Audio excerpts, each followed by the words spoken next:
Hi hello నమస్తే welcome to Abu fish hunting. మొన్న ఇక్కడ రవ్వ చేప మిస్ అయింది ఈ ప్లేస్లోనే. చూద్దాం ఇవాళ మనకేం చేపలు పడతాయో. నేనైతే త్రిపుల్ హుక్ గాలం తెచ్చుకున్నాను రవ్వ చేపలు పడదామని. నాకైతే ఏం తగలలేదు. మా బావగారికి ఒక చేప తగిలింది పెద్దది. ఎక్కడ ఇరుక్కుంది బావా?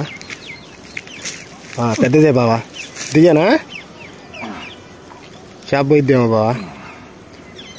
దిగి లాగేనా? క్యాట్ ఫిష్ బావా.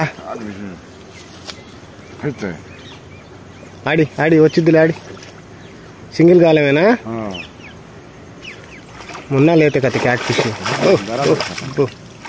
5-4 కేజీలు ఉంటుందా బా? గరాసం లేతంకా. మరి దాన్ని ఒడ్డుకు లాగాలిగా మరి జాగ్రత్తగా. వైర్ పట్టుకొని లాగలుగుతావు? వచ్చిద్దా? పోకూడదు, చేప మిస్ కాకూడదు. స్టిక్ పోయిద్ది. చిన్నగా చిన్నగా చిన్నగా చిన్నగా లాగు. పోకూడదు చిన్నగా చిన్నగా. ఇరిగిపోయింది గాలం.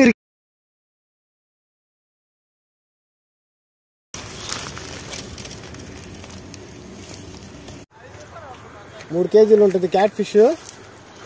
చూడండి 3 కేజీలు ఉంటుంది.